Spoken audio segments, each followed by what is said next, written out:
Hindi madalas malaman ng mga tao na ang nakaraan ng kontrabida ay 100,000 beses na mas masakit kaysa sa bida. Kung hindi ka naniniwala, subaybayan ang kwentong ito. Sa gitna ng madilim na gabi, walang tigil ang pagpatak ng mabibigat na ulan. Sa ilalim ng malakas na buhos ng ulan, isang nanginginig na kamay ang sumuporta sa basang lupa. Lumitaw ang isang linya ng teksto. Paikutin ito. Sumigaw siya. Tahimik na nakaupo sa ilalim ng malakas na ulan. Matamang pinagmamasdan ang taong nasa harap niya na mahigpit na hawak ang espada. Malamig na itinutusok ito sa kanyang katawan. Isa pang linya ng teksto ang lumitaw. Kung gusto niya akong patayin. Ang mukha ni The Q-Line ay naging manhid. Ang mga mata ni Ephraim ay napakalamig. Lalo pang humigpit ang pagkakahawak sa espada. Malakas niyang itinulos ito sa dibdib ni The Q-Line. Sa gitna ng sakit, bumulwak ng dugo mula sa kanyang bibig. Pagkatapos ay itinaas ni The Q-Line ang kanyang duguan kamay. Isa pang linya ng teksto ang lumitaw. Siya ay nasa ilalim pa rin ng malakas na ulan. Isang mapait na ngiti ang sumilay sa kanyang mga labi habang bumubulong. Napakaganda at walang pakialam. Dahan-daang hinaplos ng kanyang kamay ang mukha ni Ephraim. Ngunit malamig itong umatras. Nang makarating sa tiyak na distansya, tahimik na tiningnan ni The Q-Line siya. Hayop kang babae ka. Nang makita iyon, isang mapanuyang ngiti ang sumilay sa kanyang mga labi. Kasabay nito, lumitaw muli ang sistema. Humihiling ng pagkansela ng kasunduan sa kasal at ang kamatayan ni The Q-Line. Si Kim Woo-jin ay napabuntong hininga sa tuwa nang makita ang mensahe ng pagbati. Salamat sa Diyos. Pinunasan ni Woo-jin ang kanyang mukha sa pagod. Sa wakas, tapos na ang error. Masaya niyang tiningnan ang screen dahil nagawa niyang ayusin ang bug na iyon. Ilang dekada ng buhay ang ginugol ko para dito. Sa wakas naayos ko na ang bug na palaging nangyayari sa storyline ng pagkansela ng kasunduan. Ang pangalan ko ay Kim Woo-jin. Nag-inat si Woo-jin at humikab. Malapit na siyang makatakas sa walang katapusang overtime na ito. Ipinagmamalaki niyang ipinakilala ang sarili. Ako ay isang game programmer. Isang developer ng handheld games sa ROE. Sa basurahan ng industriya ng handheld games sa Korea. Bigla silang sumulpot. Mula nang itatag. Puro mga dekalidad na laro ang kanilang inilabas. Dahil dito, sumikat ang kumpanya sa buong mundo. Ang larong time testing at inaayos ko ngayon ay ang pinakabagong AAA game ng ROE. Isang laro na katumbas ng halaga ng buong kumpanya ng ROE. Bagamat pagod na pagod si Woo-jin. Kailangan niyang magsikap dahil ito ang buhay at kamatayan ng kumpanya. Sa madaling salita, isang laro ang magdadala sa amin sa tuktok o sa ilalim. Tingnan natin. Mga 11:00 na ng gabi. Ang pangunahing atraksyon ng larong ito ay ang hirap at ang storyline na nagbabago depende sa desisyon ng manlalaro. Kaya kahit single-player game ito, may komplikadong kwento ito. Umiikot sa mga natatanging karakter na nilikha ng matalinong AI. Ang bagong paraan ng paglapit sa single-player game na iyon ang nakatulong sa amin na makuha ang atensyon ng buong mundo. Dagdag pa, maraming propesyon ang mapipili. Ang ilan ay bihira pa. Halimbawa, Knight, Sorcerer, Adventurer, Demon, Demon Hunter, Noble, at kahit Hari. Maaaring maging kahit sino ang manlalaro sa laro. Ibig sabihin, kung makukuha ng laro ang karapat-dapat na pagkilala, maliligo kami sa pera. Napaisip si Woo-jin. Ngunit ang gantimpala ay may kasamang panganib. Kung mabibigo ang laro, babagsak din ang kumpanya. Pagkatapos ng maikling pahinga, muli siyang nagsumikap sa trabaho. Dapat ko munang suriin ang impormasyon ng karakter. Habang narito, hayaan ninyong ipaliwanag ko kung bakit ilang buwan na akong nag-overtime. Naiinis si Woo-jin sa karakter na si The Q-Line. Lahat ito dahil sa gagawang ito. Impormasyon ng karakter, pangalan, The Q-Line von Grahan Yap-Line. Propesyon, Senior Professor. Mana, 3,357. Ang sentrong karakter sa segment na, ang kamatayan ni The Q-Line, ang segment na sa wakas ay nalampasan ko nang walang anumang bug. Si The Q-Line von Grahan Yap-Line. Isang kilalang kontrabida at isa sa mga mid-boss ng laro. Dahil siya ay isang malaking kontrabida na may kaugnayan sa maraming papel. Napakaraming error at bug ang kailangang ayusin. Ngunit ngayon, sa wakas, nagtagumpay akong patayin siya nang walang anumang problema. Ang dahilan ng kanyang kamatayan sa pagkakataong ito ay pinatay siya ng kanyang kasintahan. Nag-inat si Woo-jin. Tuwang-tuwa. Tapos na. Ngunit nagdulot siya ng napakaraming problema sa buong segment. Biglang may boses ng babae na narinig mula sa likuran. Ngumiti ng malumanay si Woojin. Kumusta na ang testing? Ang magandang babae sa harap niya ay si Yuara, ang team leader ng aming programming team at nag-atubili siya ng matagal. Ang dati kong kasintahan. Naalala ni Woojin ang nakaraan. 7 taon silang magkasama. Pareho silang masaya noon at bawat sandali ay puno ng saya. Naalala ni Woojin ang mga malalamang na halik at magkahawak na mga kamay. Naalala niya ang mga araw na magkasama sila. Sa totoo lang, adik siya sa trabaho. Samantalang ako, tamad. Naalala niya noong tinanggap siya ni Ara sa kumpanya at nagtrabaho sila ng magkasama. Ngunit ang nagtulak sa kanya para umunlad ay ang humanap ng trabaho para sa akin at pilitin akong gumawa ng mas mahusay at mas marami. Nang maalala ang nangyari pagkatapos, labis na nalungkot si Woojin. Ngunit sa huli, naghiwalay kami. Alam niyang kasalanan niya. Hindi ako nagbago kahit na ginawa na ni Ara ang lahat. Biglang malumanay siyang tiningnan ni Ara. Narinig kong nahihirapan ka dahil sa bug. Natutuwa akong nalampasan mo ito. Medyo nalungkot si Woojin dahil sa nakaraan. 6 na buwan na mula nang maghiwalay kami. Narinig kong may bago na siya ngayon. Malamig niyang ipinatong ang kamay sa mesa. Mukhang maayos naman kayo ng bago mo. Ha, nang marinig ang mga salitang iyon. Ngumiti lang si Ara ng buong lamang. Sa kumpanyang ito, mabilis kumalat ang chismis. Sa tingin ko, maayos naman. Medyo nainis si Woojin. Nakakainis marinig iyon mula sa kanya. Inis siyang tumitig sa computer at sinabing, sana magkatuluyan kayo at maging masaya habang buhay. Tumawa si Ara sa pagiging isip bata niya. Huwag ka nang magtampo. Mag-focus ka sa trabaho. May naalala si Ara. Nga pala. Sabi ng scriptwriter, gusto nilang baguhin ang setting at gusto nilang baguhin natin ang ilang character templates. Pagod na nagreklamo si Woojin. Na naman, araw-araw nagbabago. Sumandal siya sa baba, pagod sa dami ng trabaho. Teka, itong karakter na ito, mid-boss ba talaga siya? Pwedeng patayin siya ng mga manlalaro ng maaga kung suswertehin sila. Ngumiti si Ara ng may interes. Iyon ang atraksyon ng larong ito. At si The Q-Line. Habang lumalalim ang kwento, lalo siyang lumalakas. Bawat manlalaro ay may iba't ibang pagpipilian at nagpapataas ng hirap sa proseso. Tumango si Woojin bilang pagsang-ayon. Tama ka. Ipinatong niya ang kamay sa baba at idinagdag. Pero alam mo ba, ang karakter na ito ay idinisenyo base sa iyo. Nagulat si Woojin. Si The Q-Line. Humajak-jak si Ara sa tuwa. Noong hinuhubog mo siya, hindi mo ba napansin? Pareho kayong may pekeng. Mapagpanggap na anyo. Nagpakita ng pagkalito si Woojin. Pero ilang beses ko lang nakita ang scriptwriter. Nang makita ang ekspresyon niya, lalo siyang gustong asarin. Kaya sa tuwing naglalaro ako, pinapatay ko siya agad. Parang gustong manakit ang mga mata ni Woojin. Anong ibig mong sabihin? Malakas na tumawa si Ara. Inaasar siya. Pareho kayo ng ugali. Hindi makapaniwala si Woojin. Talaga, kamukha ko yung taong ang huling linya ay hayop kang babae ka. Nang makita ni Ara ang kanyang tulalang mukha, tumigil na siya sa pang-aasar. Sige na, huwag ka nang mag-alala. Ano sa tingin mo ang test play? Nag-alala si Woojin dahil natatakot siyang malugi ang kumpanya. Masaya ang laro mismo, pero nag-aalala ako kung paano makakaligtas ang kumpanya dahil dito nakasalalay. Nang makita iyon, inalo siya ni Ara. Hindi mo kailangang mag-alala sa mga ganyang bagay. Lubos siyang kumpiyansa sa kanilang laro. Ang trailer ng gameplay ay nagpasabik sa mga tao sa buong mundo. Siguradong hindi ito mabibigo. Biglang may nakitang anino si Woojin sa ibaba ng kumpanya. Mahal, nandoon ka ba sa baba? Sumunod ng tingin si Ara at hindi rin napigil ang magulat. Naku po, itinuro ni Woojin ang taong nakasandal sa kotse sa ibaba. Kita mo, yung taong nakasandal sa kotse. Nataranta si Ara. Ang lalim na ng gabi. Kahit malungkot, pinilit niyang magpakatatag. Ano pang ginagawa mo rito? Huwag mo na siyang paghintayin. Malungkot na tumingin si Woojin sa ibaba. Puntahan mo na siya. Dahan-daang ngumiti si Ara. Tama ka. Aalis na ako. Habang papalingon palabas ng pinto, itinaas niya ang kamay para kumaway. Palem, magaling ang ginawa mo ngayon. Malamig na sumagot si Woojin.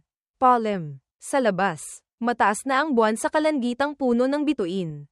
Sa silid, maririnig ang tik-tak ng orasan. Mabilis na nakabawi si Woojin at sumabak muli sa trabaho. Balikan nating suriin si The Q-Line. Nagulat siya at hindi makapaniwala.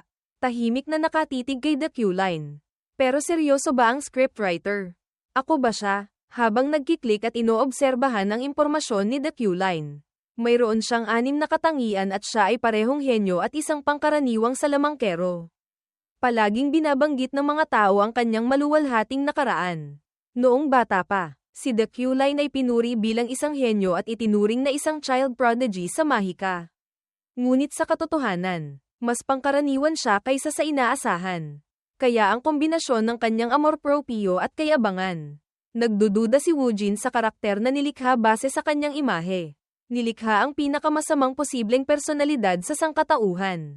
Sa puntong ito, matatawag pa ba siyang tao? Medyo nagdududa siya sa buhay.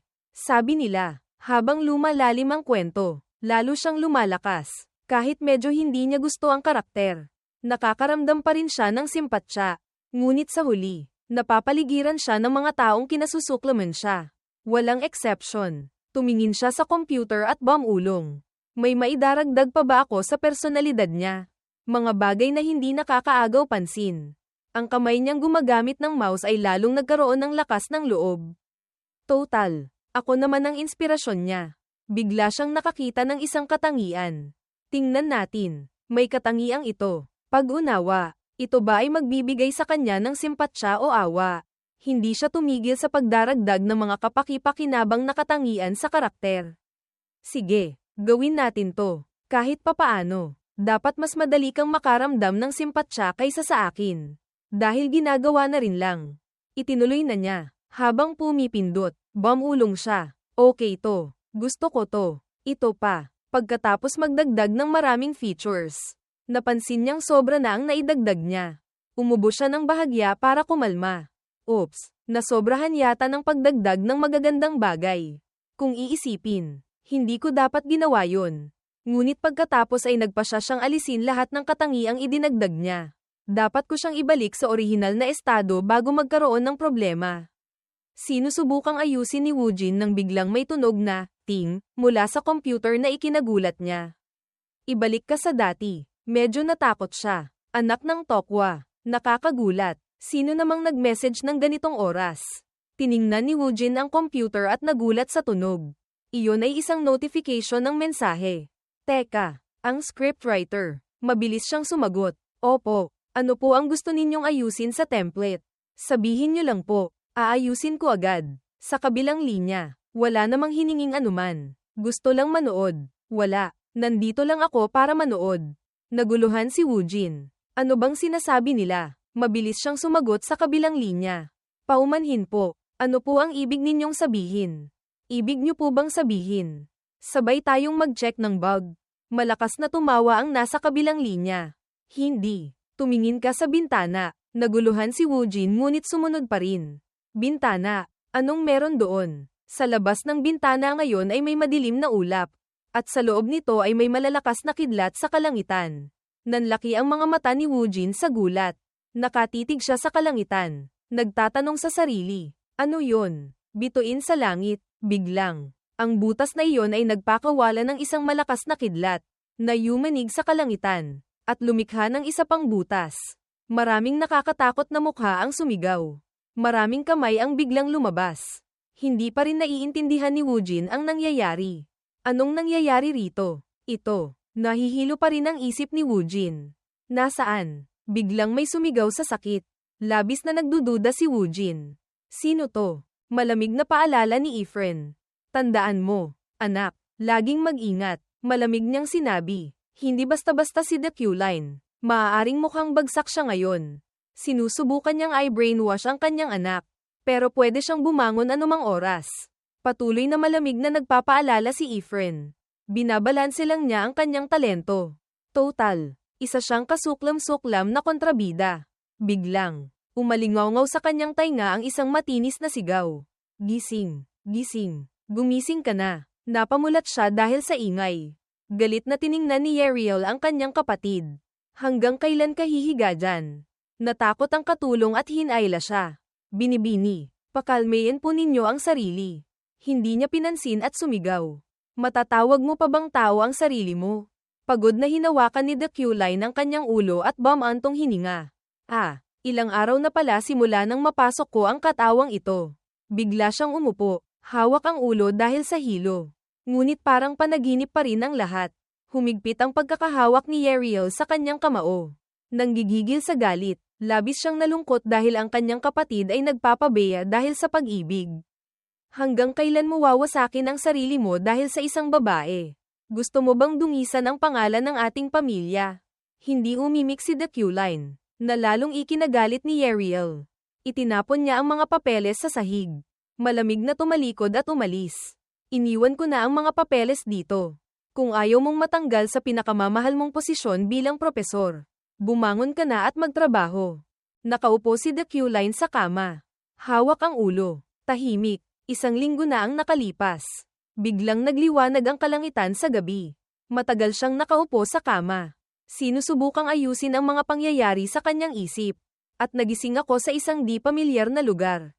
Sa loob ng isang di kilalang katawan. Tumingin sa paligid si The Q-Line at agad na natanto kung nasaan siya. Masasabi kong nasa mundo ako ng larong aking Pine program. Ang mga imaheng paulit-ulit niyang nakita ay lumitaw.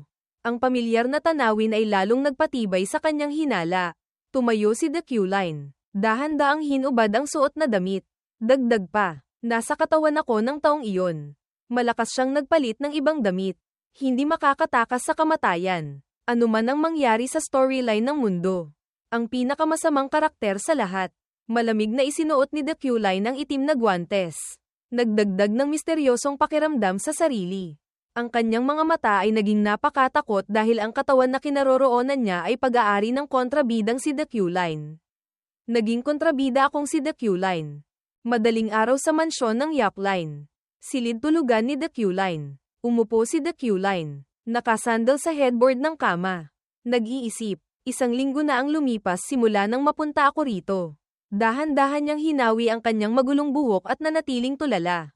Noong una, akala ko panaginip lang ang lahat.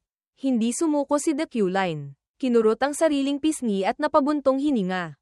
Habang lumilipas ang mga araw, ang pakiramdam ng isang buhay na nilalang ang nagtulak sa akin na tanggapin na ito ang katotohanan. Walang magawa, sumandal si The Q-Line sa headboard. Nag-iisip, pagkatapos mamatay ng ganito, posible kayang nararanasan ko ang isang uri ng kabilang buhay. Gayunpaman, ang tiyak ko ay ako ang kontrabida ng larong Dine Develop. Si The Q-Line von Grahan Yap Line. Ang makita ang sarili mula sa isang ordinaryong tao na napasok sa katawan ng isang kontrabida ay nagdulot sa kanya ng pag-aalala. Si The Q-Line ay isang mid-boss sa laro na makakaharap ng manlalaro anuman ang landas na kanilang piliin. Siya ang kaaway ng mga magulang at kasintahan ng maraming karakter. At pinagmulan ng iba't ibang uri ng mga kaganapan. Naging ganoong klaseng kontrabida ako. Ang pinakamalaking problema ay hindi ko alam kung saang yugto na ako ng laro. Ang tanging alam ko ay ang kabuuang dami ng mana na mayroon ako. Ngunit hindi ko alam kung paano ito gamitin. Hindi matanggap ang kasalukuyang sitwasyon. Sinabi ni The Q-Line sa sarili. Hindi ko kayang ipagtanggol ang sarili ko sa ganitong kalagayan. Bagamat sinabi iyon, may mga iniisip si The Q-Line na hindi niya masabi. Hindi ako nagbibiro. Ngunit nang subukan ng lahat ng staff, kasama ako, ang mga game route ng higit sa 1,000 beses sa proseso ng development. Si The Q-Line ay nabuhay lamang sa iisang senaryo. Siya talaga ay isang kontrabida. Nilikha lamang para gampanan ang kanyang papel bilang isang mid-boss. Itinigil ang komplikadong pag-iisip. Dahan-daang tumingin si The Q-Line sa ibaba at nakita ang isang tumpok na mga dokumento na maayos na nakasalansan sa tabi ng kama. Ito ang mga dokumentong iniwan ng babaeng iyon. Senior Professor ng Royal Academy. Si The Q-Line. Pangunahing kaalaman sa mahika at pangunahing pag-iisip na may kaugnayan sa mana. Nang tingnan ang tumpok ng mga dokumento sa harap niya, isang pangalan ang sumagi sa kanyang isip, Yeriel von Dellen Yap Line. Ang babaeng nag-iwan ng mga papeles habang natutulog siya. Siya ang half-sister ni The Q-Line at siya rin ang gumaganap bilang tunay na pinuno ng pamilyang Yap Line kapalit ni The Q-Line. Bukod pa rito, alam din niya na hindi maganda ang relasyon nila ni The Q-Line. Nang mabanggit ang pangalan niya, isang alaala ang sumagi sa kanyang isip. Ang babaeng binanggit ni Yeriel kanina. Muling lumitaw ang imahe ng babaeng may puting buhok. Marahil si Julie. Mukhang may namamagitan kina The Q-Line at Julie. Naalala ang imahe. Galit na tumalikod si Ariel at umalis sa silid. Nasa isip pa rin niya. Iiwan ko ang mga dokumento dito. Kung ayaw mong matanggal sa posisyon bilang propesor, bumangon ka na at magtrabaho. Nang mahimasmasan, bumulong si The Q-Line sa sarili. Kung maaalala ko, nabanggit niya yata ang posisyon bilang propesor. Ilang sandali bago niya napagtanto na may klase pa siya ngayon. Pagkatapos, bumantong hininga si The Q-Line. Hawak ang tumpok ng mga dokumento. Dapat na akong umalis. Nang tingnan ang tumpok ng mga dokumento sa harap niya, napaisip si The Q-Line. Dahil hindi pa ako nakapagturo sa buong buhay ko, kailangan kong mangalap ng anumang impormasyong makukuha ko. Ang pinakamahalaga, biglang lumitaw ang system board sa harap niya. Pangunahing layunin sa buhay, maging isang kinakailangang karakter para sa laro. Bayad sa pagtuturo sa akademya, balanse 0.5. Nang makita ang system board na walang dahilang lumitaw, bumantong hininga si The Q-Line. Itong mga linyang ito, palaging lumilitaw. Hindi na niya ito pinansin. Agad na bumangon si The Q-Line. Iniisip sa sarili, kahit na dahil dito o dahil kay Ariel, kailangan kong kumilos. Isa siya sa mga salik na nagdulot ng kamatayan ni The Q-Line. Habang nag-iisip, mabilis na naglakad si The Q-Line papunta sa banyo. At ang balanse ay medyo mahalaga rin. Paano ako magtuturo? Siyempre, kailangang mag-alala. Pero okay pa rin naman. Total. Ang katawang ito ay may skill na pag-unawa. Nang hawakan ni The Q-Line ang pinto para pumasok, biglang lumitaw ang notification ng sistema. Likas na pag-unawa, ang kakayahang maunawaan ang lahat ng bagay. Maaaring i-activate sa pamamagitan ng pagkonsumo ng mana. Bago naging si The Q-Line, idinagdag ko ang skill na ito sa kanya sa pag-asang maaari siyang maging mas makatao. Dahil ito ay isang likas na skill na lumilitaw sa huling bahagi ng laro. Magkakaroon ito ng ilang mga nakatagong gamit. Pagkaraan ng ilang sandali, napuno na ng tubig ang isang malaking paliguan. Mabilis na naligo si The Q-Line. Habang nagsusuot ng damit, nag-isip siya. Ang banyo at mga damit ay hindi pamilyar. Ngunit mas natural ko silang nagagamit kaysa sa inaasahan ko. Pagkasabi nito, sumagot ang kanyang kalooban na parang isang ugali. Na para bang palagi akong nabubuhay bilang si The Q-Line. Tiningnan ang sarili sa salamin. Napabuntong hininga si The Q-Line. Noong una, iisipin kong masyadong magarbo ang ganitong mga damit. Ngunit ngayon, napaka-elegante at comfortable nila. Tahimik niyang inayos ang kanyang guwantes at nag-isip. Ito rin ay dahil sa impluwensya ng mga katangian ni The Q-Line tungkol sa pagpapakitang tao. Dignidad at aesthetic sense. Nang may mapagtanto, biglang umitim ang mukha ni The Q-Line at bumulong. Na parang ang imahe niya sa dating mundo ay sinasakal ng karakter na pinasukan niya. Kasama ang mga salitang, lahat ay nagsasabing ito talaga ang katawan ng tao. Mabilis niya itong isinantabi, hindi maiwasang mapabuntong hininga. Sa totoo lang, hindi ko kayang gumawa ng kilos na labag sa kagandahang asal na inaasahan ng katawang ito. Kahit ang mga bagay na hindi comfortable kay Kim Woo-jin noon ay natural na ngayon. Habang naglalakad, kampanteng nag-iisip si The Q-Line, kahit para lang mangalap ng impormasyon. Ang pagdalo sa aking unang lecture ay tila masyadong normal. Bagamat sa labas ay nananatiling malamig at walang emosyon ang kanyang mukha. Sa kaloob-looban ng kanyang isip ay mayabang siya. Ako ay isang natatangi at kagalang-galang na maharlika. Sa kabilang dako, isang lalaking hindi makapaniwala ang itsura ang mahinang nagsalita. Ano to? Si Kim Woo-jin. Isang malusog na binatang Koreano. Matangkad at gwapo rin. Hiram ang huling salita ng isang tao bago maghiwalay. Tiningnan ang card sa harap niya. Malungkot na nagsalita si Yuara.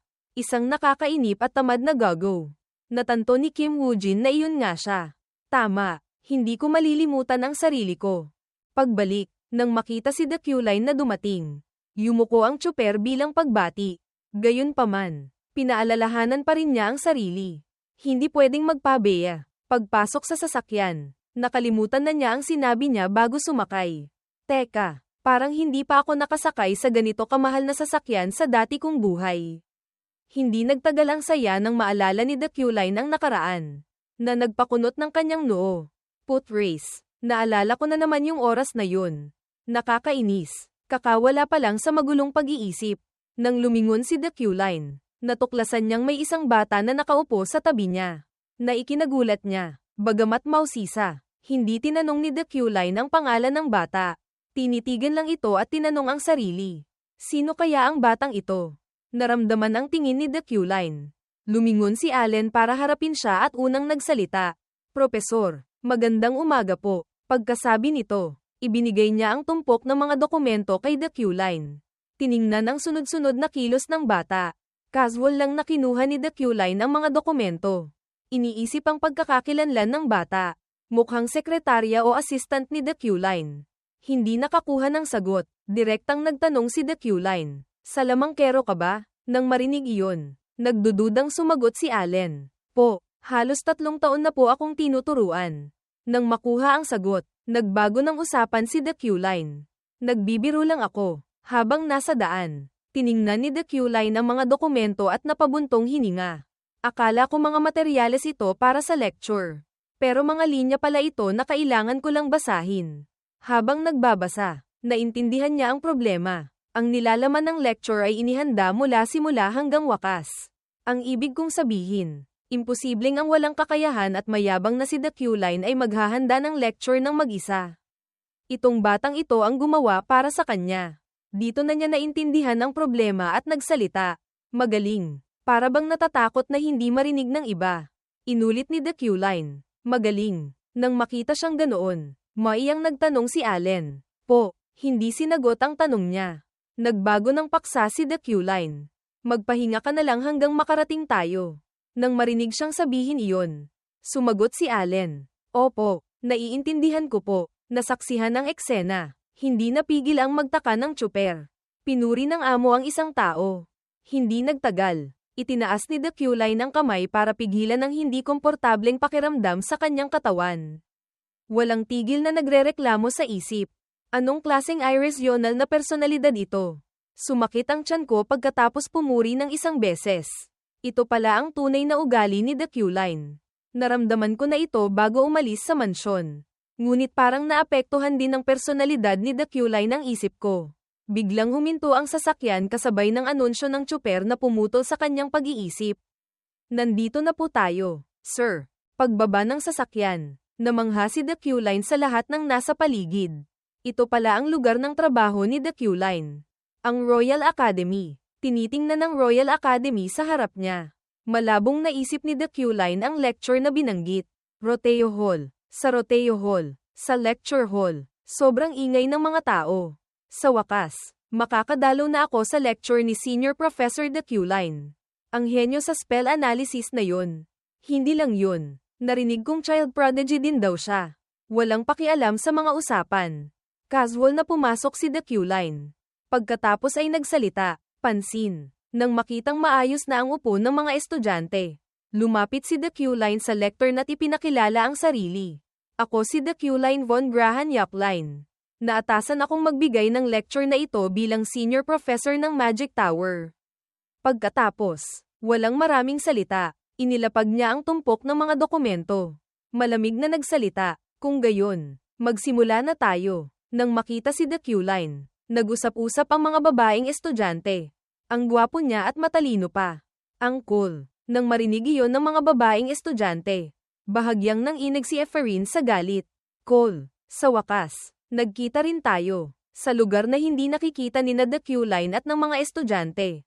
Si Ephraim na may mukhang puno ng Ubejaist Van Intensia ay lihim na minumura si The Q-Line. Basurang hayop, kaaway ng tatay ko. Nagsimulang ikwento ni Ephraim ang kanyang masakit na nakaraan. 3 taon na ang nakalipas. Nagpakamatay ang tatay ko. Sa libing ng kanyang ama.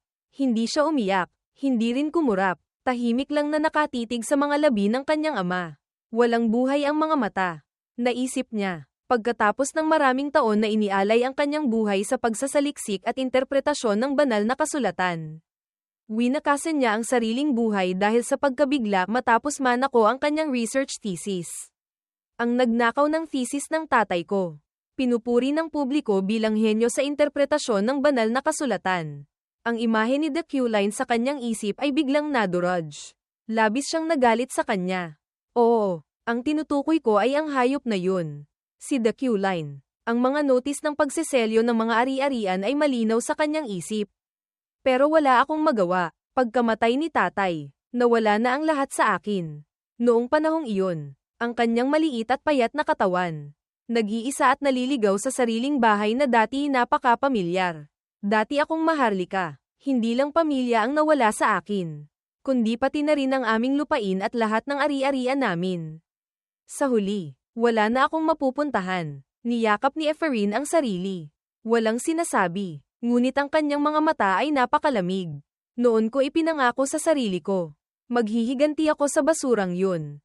Ngayon, para makaupo sa klase ni The Q-Line, labis siyang nagsikap. Pagkatapos ng araw na iyon, walang tigil akong nagtrabaho araw at gabi. Hanggang sa wakas, natanggap ako sa Royal Academy kung saan nagtuturo si The Q-Line.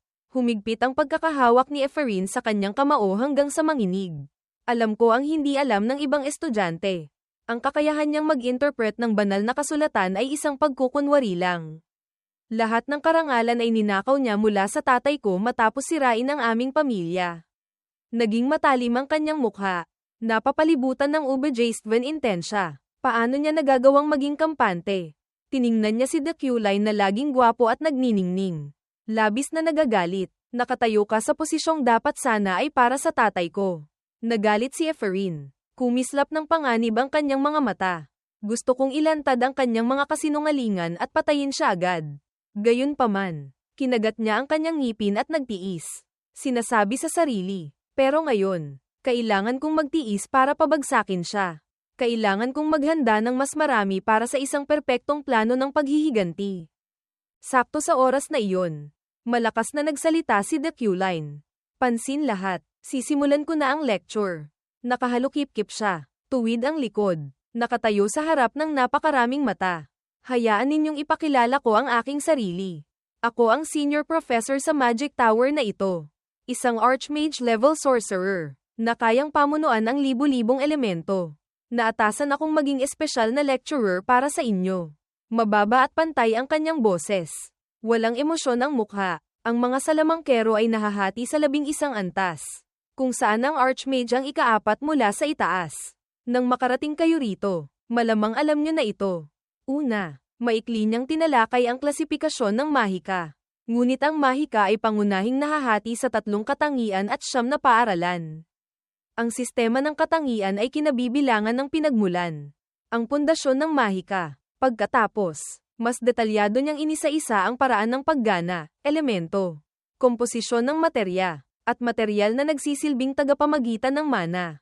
Tungkol sa klasipikasyon, mayroong summoning, spiritual, destruction, support, control, manipulation, enchantment, harmony, at panghuli, specialization. Habang sa labas ay nakatuon siya sa pagtuturo.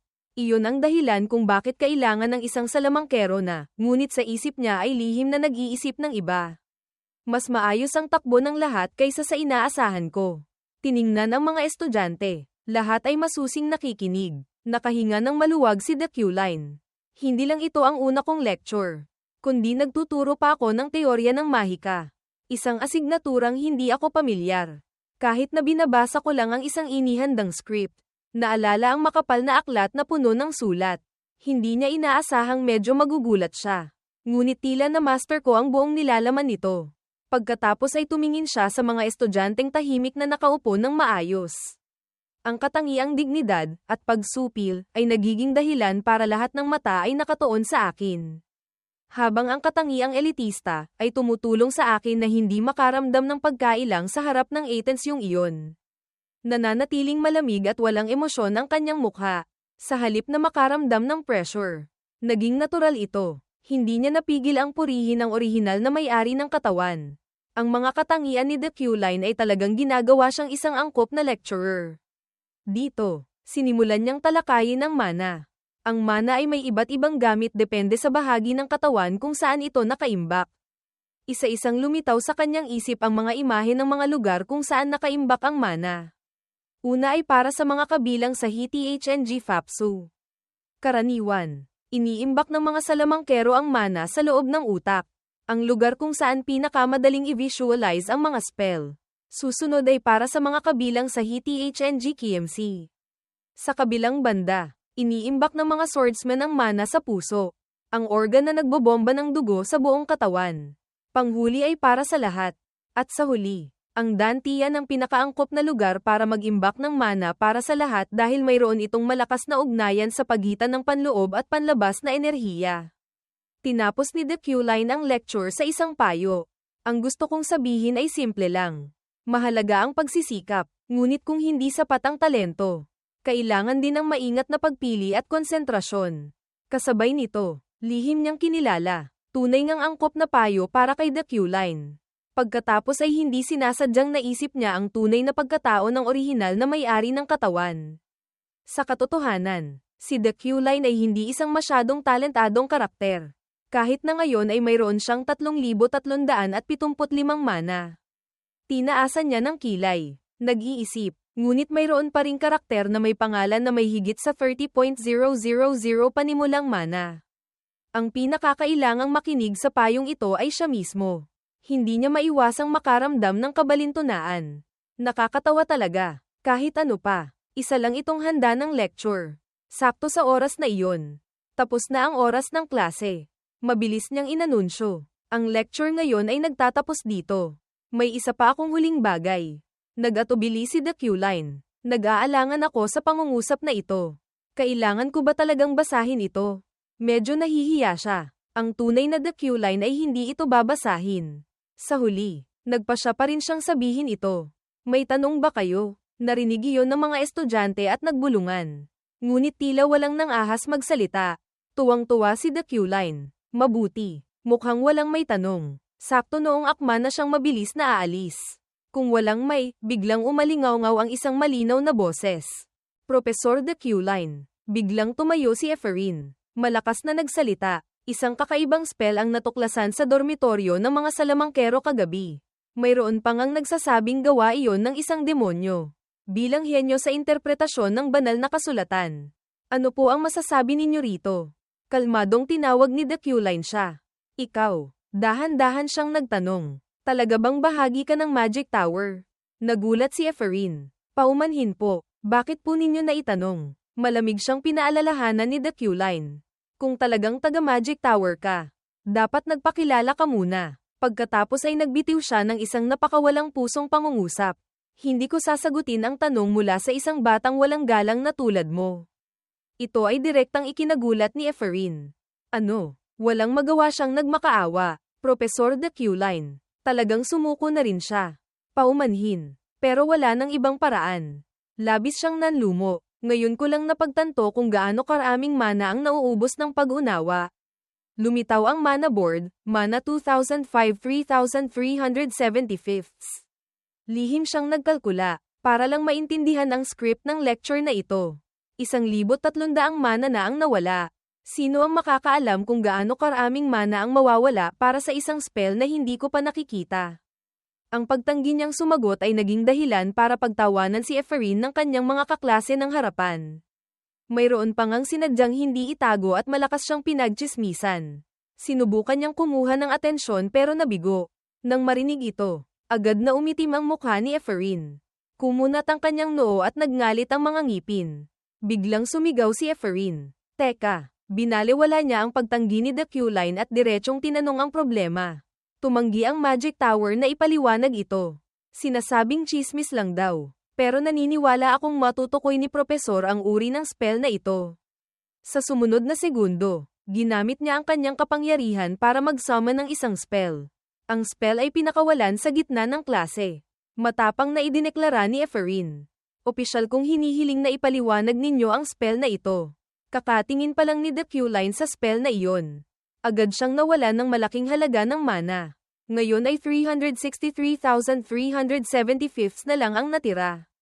Nagpatuloy si Efferin. Ilang apprentice sorcerers ang nanatili sa dormitoryo para suriin ito. Ngunit wala pa ring progreso.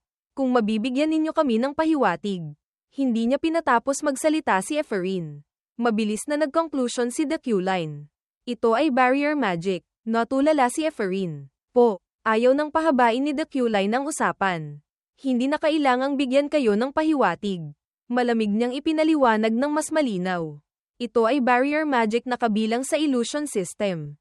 May nagtangkang ikulong kayo rito. Pagkasabi nito, dahan-daang tinapos ni The Q-Line ang kwento. Iyon lang. Naiwan si Ephraim na tulala at walang masabi. Agad pagkatapos, lumitaw ang notification ng sistema. Side quest completed, teaching at university. Shop currency dagdag 0.5. Sa kainan ng Magic Tower Academy. Masayang nagkumpulan ang mga tao para kumain. Pumunta rin si Ephraim dito para kumain. Malalaki ang subaw niya kaya kumalat ang pagkain sa paligid ng kanyang bibig. At walang tigil siyang bumubulong.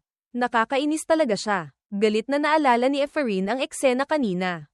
Gusto kong ilantad ang kanyang mapanlinlang na kakayahan sa interpretasyon gamit ang isang hindi kilalang spell. Humigpit ang kanyang kamao. Iniisip ang kahihiyang walang mapagtaguan. Sa halip, tinawag niya akong walang galang dahil lang nakalimutan kong sabihin ang pangalan ko. Akala ko mamamatay na ako sa hiya. Biglang lumungkot ang kanyang emosyon. Pero siguradong nagulat siya nang subukan niyang takasan ang sitwasyon. Tinawag niya itong illusion magic. Naguguluhan niyang pinag-isipan muli ang sinabi ni The Q-Line. Ang illusion magic ay napaka-komplikado. Kaya karaniwang nangangailangan ito ng isang tagapamagitan. Paano ito magiging illusion magic kung walang tagapamagitan? Siguradong sigurado si Ephraim sa kanyang alaala. Kahit isang beses ko lang nakita. Hindi ako pwedeng magkamali. Ang ipinakita ko sa kanya ay eksaktong kopya ng hindi kilalang magic circle na iginuhit sa pangunahing pinto ng dormitoryo kagabi. Bagamat noong una ay medyo nalito ang lahat. Naging research material ito para sa mga bago. Galit niyang iginiit. Alam kong puro kasinungalingan lang ang sinasabi niya. Biglang mula sa likuran. Nagmamadaling tumakbo si Julia. Sumisigaw. Ephraim. Si Ephraim. Tuwang-tuwa si Julia. Nagmamadaling ipinakita ang magic circle mula kahapon. Nalinawan ito nang muli naming binuo ang spell bilang isang kalasag. Tulala si Ephraim. Hindi pa naiintindihan ang nangyayari. Naka-cross arms si Julia. Masayang tumatawa. Talagang namangha ako. Sobrang takot namin kay Propesor kaya hindi kami nang ahas magtanong. Ang tapang mo rin talaga. Ngayon lang nahimasmasan si Ephraim. Nahihiya siyang nagkumpirma muli. Ha, teka, ibig mong sabihin. Totoo talagang kalasag yun. Masayang sumagot si Julia. Oo, ang galing talaga ni Professor The Q-Line. Diba? Paano niya nalaman na illusion magic yun nang walang tagapamagitan? Takot na takot si Ephraim. Hindi matanggap. Imposible. Imposible yan. Hindi alam ni Julia ang iniisip niya. Masayang ngumiti at kumaway ng palem. Salamat, Ephraim. Ipapadala namin ang ulat tungkol dito. Siguradong isasama namin ang pangalan mo. Magalang na nagpasalamat si Ephraim. Oo, salamat. Pagkaalis ni Julia, kinuha ni Ephraim mula sa kanyang bag ang isang piraso ng papel. Sinusubukang humanap ng dahilan para magpaliwanag. Siguradong tsamba lang yun. Pagkatapos ay natawa siya sa sarili. Sa huli, pinalaki ko lang ang kanyang reputasyon. Tahimik na binasa ni Ephraim ang papel. Kaalaman sa elemental magic. Advanced level. 5 credits. Lecturer, The Q-Line von Grahan Yapline. Lalong naging hindi maganda ang itsura ni Ephraim. Isang lecture na inorganisa ni The Q-Line sa semestreng ito. Sabi nila, kung lubos mong kilala ang iyong kaaway at ang iyong sarili. Hinding-hindi ka mabibigo. Humigpit ang kanyang kamao. Kailangan kong ihanda ang sarili ko kung haharapin ko ang hayop na yun araw-araw. Galit na naisip ni Ephraim ang anyo ni The Q-Line. Hintayin mo ako, The Q-Line. Ilalantad kita agad. Lumitaw ang notification ng sistema. Side quest completed, class at the academy. Story unit dagdag 0.5. Malamig ang mukha ni The Q-Line. Lihim na napabuntong hininga. Muntik nang mapahamak. Naalala niya noong nakita niya ang mahika sa klase. Sa sandaling makita ko ang mahika na iyon. Hindi sinasadyang na-activate ang aking pag-unawa. Ang kakaibang mahika na iyon ay nagparamdam sa kanya ng pagkabalisa. Ang pagtingin lang sa magic circle na may magkakaugnay na mga linya ay sapat na para ubusin ang lahat ng mana sa aking katawan. Noong panahong iyon, tinitigan lang ni The Q-Line ang mahika na iyon nang hindi makawala. Hindi ko man lang alam kung anong uri ng mahika iyon. Kahit doble pa ang mana ko ngayon. Hindi ko pa rin maiintindihan ang mga patakaran ng mahika. Nakaramdam siya ng ginhawa. Kahit papaano, Walang masamang nangyari. Sakto sa oras na iyon. Mula sa kabilang direksyon, biglang may nagsalita. Matagal na tayong hindi nagkita. Ang boses na iyon ay kay Julie. Natulala siya. Ang taong iyon ay, hindi nagbago ang ekspresyon ni The Q-Line. Puti ang buhok at maliwanag ang mga mata. Maraming beses ko nang nakita ang taong ito sa pamamagitan ng computer. Dahan-daang nagtanong si Julie. Kumusta ka na? Pagkatapos ng ilang segundo ng pagmamasid, natanto niya na iyon si Julie Von de Freyden. Sa isip niya, siya ang kasintahan ni The Q-Line at isang kilalang karakter na magiging tuktok ng propesyon ng Knight. Hindi ko inaasahang makikita ko siya rito. Ngunit sa labas, malamig siyang sumagot. Hindi ako sigurado. Tiningnan siya ni Julie. Sabihin na nating okay lang. Nakatayo siya sa tapat ni The Q-Line. Nagtatanong, okay ka lang ba? Kahit na sinira mo ang pangako natin isang linggo na ang nakalipas. Sa labas, marahil iniisip ni Julie na siya ay isang walang pakiramdam na tao. Ngunit ang kanyang kalooban ay medyo malalim. Anong pangako? Hindi ko alam kung ano ang sinasabi niya. Hindi niya maalala kung ano ang ipinangako niya kaya gusto niyang humanap ng paraan para makaiwas. Mas mabuting iwasan na lang. Hindi ko maalala. Ngayon, hindi na siya pinayagan ni Julie na umalis. Tumayo siya sa harap, medyo galit, at hinaranggan siya. Tatakbo ka ba? Tulad ng dati. Tiningnan ang matigas na babae sa harap niya.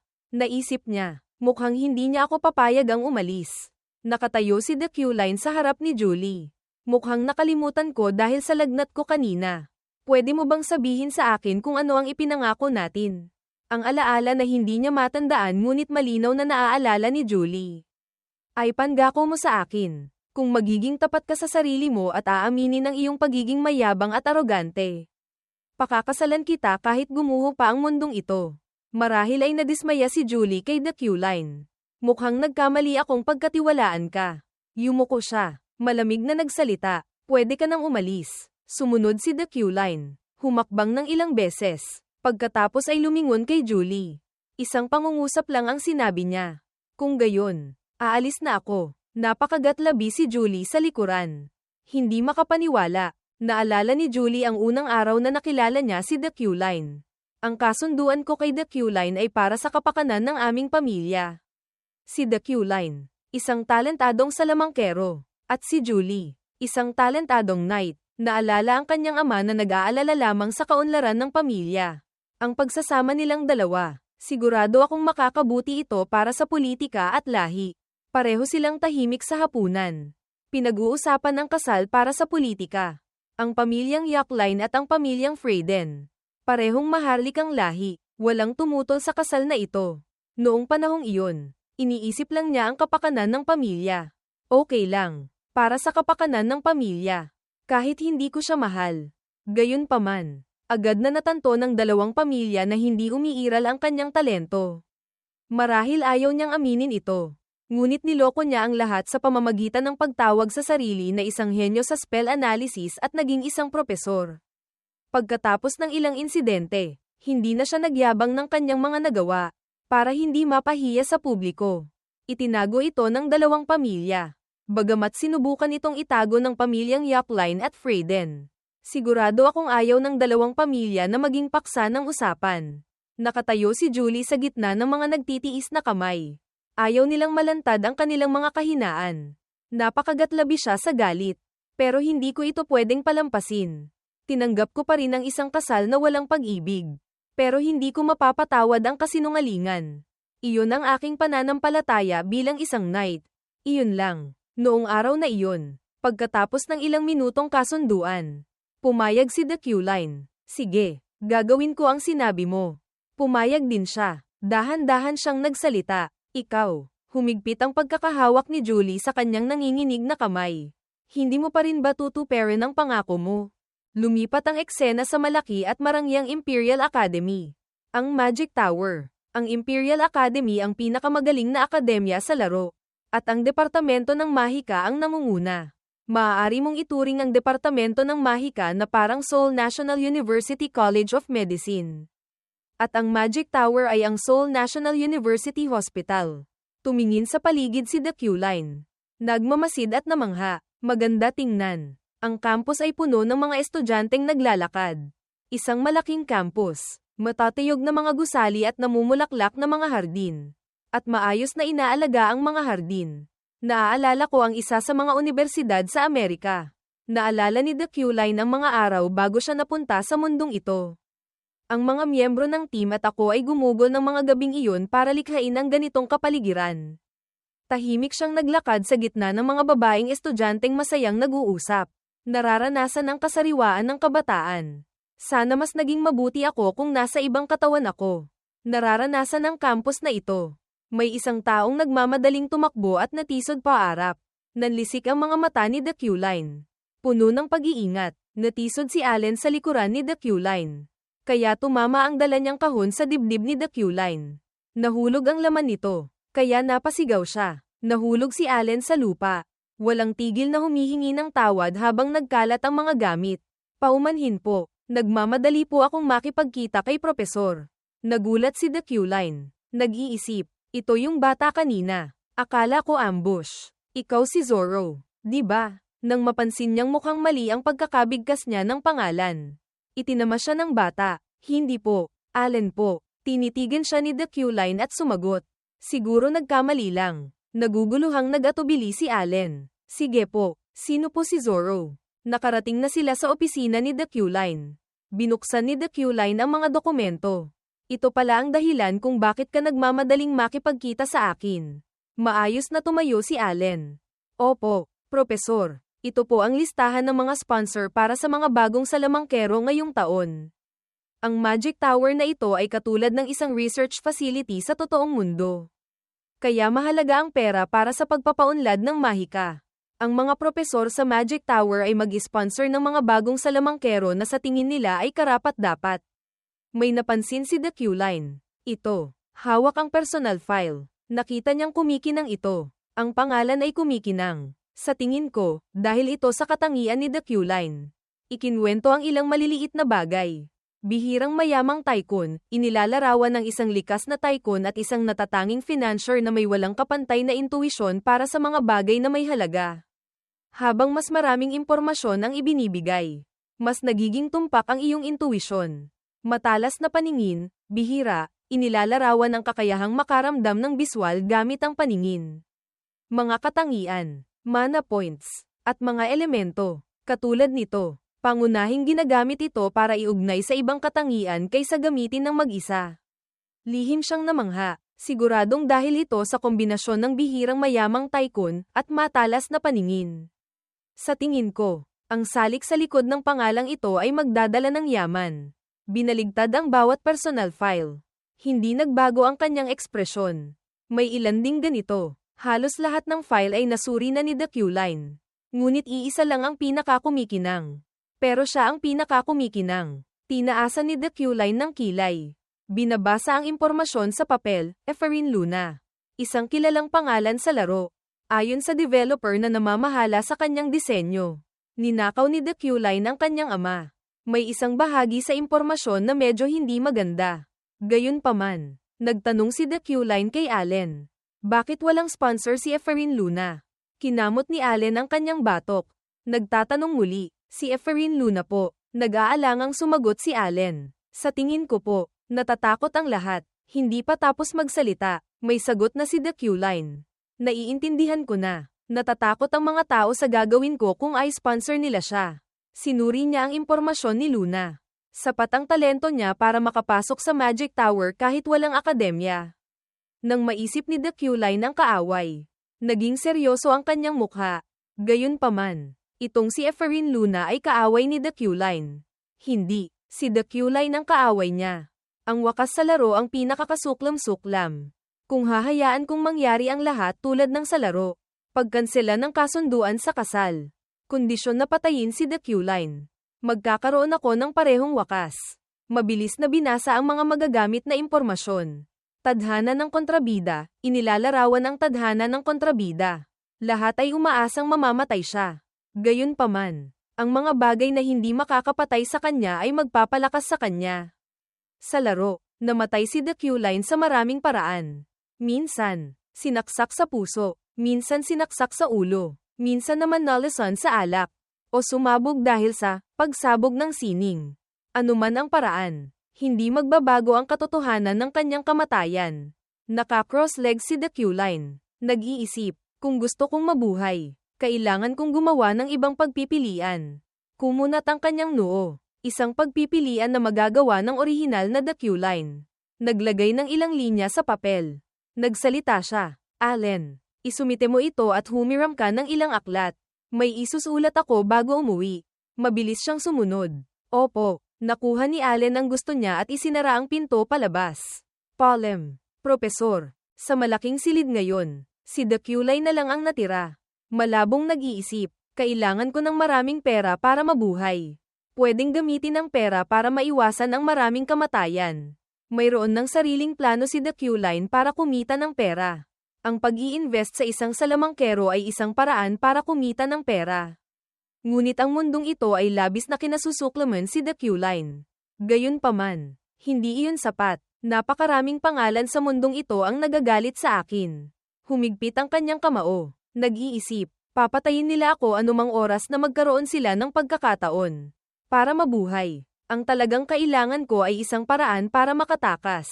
Pagkatapos ay bigla siyang tumayo. Nagsama ng isang pulang bolang apoy. Iniisip sa sarili, kailangan kong lumakas. Paulit-ulit na sinasabi ni The Q-Line sa sarili. Ang pinakamahusay na paraan para mabuhay ako sa mundong ito ay ang maging mas malakas. Gayunpaman, ang talento ni The Q-Line ay nasa katamtamang antas lamang. Sa ganitong sitwasyon, hindi ko kayang harapin ng maayos ang mga banta sa hinaharap. Hindi ako makakaligtas sa napakaraming kamatayan na naghihintay pa sa unahan. Paulit-ulit na idiniin niya ang malungkot na hinaharap ng sarili. Hindi ako makakaligtas sa napakaraming kamatayan na naghihintay pa. Nanliit ang mga mata ni The Q-Line. Nag-iisip, bagamat may isang bagay akong pabor sa akin. Iyon ay ang aking mga katangian. Hindi kayang kontrolin ni The Q-Line ang lahat ng apat na elemento tulad ng kanyang ipinagyayabang. Ngunit tiyak na may potensyal siya sa pagkontrol ng mga elementong lupa at apoy. At ang resulta ng pagsasama ng lupa, apoy, at metal ay humantong sa pagbuo ng isa pang katangian ni The Q-Line na tinatawag na kamay ni Midas. Ang natatanging kamay ni Midas ay kumukonsumo ng mana ng gumagamit para buksan ang potensyal ng target. Dahil sa paggamit nito, kaya pa rin niyang lumaban. Sa makatuwid, ang talento ni The Q-Line sa pagkontrol ng metal ay nagpapahintulot sa kanya na kontrolin ang mga lumulutang na espada gamit ang telekinesis. Binuksan niya ang aklat, masusing binabasa ang bahagi tungkol sa pangunahing manipulasyon ng mahika. Mukhang kahanga-hanga kapag tinawag na lumilipad na espada na kinokontrol ng telekinesis. Ngunit sa totoo lang, pagkontrol lang ito ng mga bagay gamit ang isip. Gayunpaman, tiyak na hindi ito karaniwan sa mundong ito. Pangunahing manipulasyon ng mahika. Ang kakulangan ko sa lakas ay maaaring punan sa pamamagitan ng pagkontrol sa mga katangian ng metal. Sa aklat na iyon, detalyadong nakasulat ang mga tagubilin sa paggamit ng telekinesis na kailangan niya. Ngunit para may sagawa ang lahat ng ito, kailangan munang matutunan kung paano magkontrol. Kailangan kong matutunang kontrolin ang mga bagay. Ipinatong ang kamay sa pahina ng aklat. Sinimulan ni The Q-Line ang pagsama ng mahika. Subukan natin. Ang kapangyarihan mula sa kanyang kamay ay unti-unting kumakalat ng pantay. Ang mga magic seal sa aklat ay sabay-sabay na umangat at bumuo ng isang pattern. Isang kahanga-hangang magic circle ang agad niyang itinayo. Ang mana ay umikot at maramihang pumasok sa isip ni The Q-Line. Ang nilalaman at mga spell ng telekinesis ay direktang pumapasok sa aking isip. Humihingal siya dahil sa biglaang pagtanggap ng napakaraming impormasyon. Tumingin sa pluma sa tabi. Determinado si The Q-Line na isipin. Siguro ngayon, sa isang sigaw lang, nagtagumpay siyang kontrolin ang pluma na lumulutang sa hangin. Ang utak ni The Q-Line ay talagang naging mas matalino. Ngayon, naisalo ko na ang pangunahing telekinesis at hindi ko na kailangan ng mga spell para gamitin ito. Nang makita ang isang bagay na dati niyang nakikita lang sa laro na nagkakatotoo ng ganito. Ang pagsasaulo ay nagpapahintulot sa utak na automatikong gamitin ang mga spell na naunawaan mo na.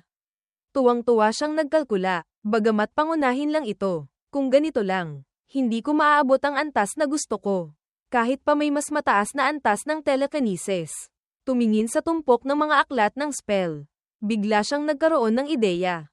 Anong gagawin ko? Tinanong niya ang sarili kung maaari ba niyang ilagay ang mga magic circle sa buong katawan niya. Sa mundong ito, habang mas malaki ang mga magic circle, mas malakas sila. Sa makatuwid, kung lubos kong mauunawaan ang aking katawan gamit ang pag-unawa, hindi lang ang utak kundi pati na rin ang aking puso at kalooban.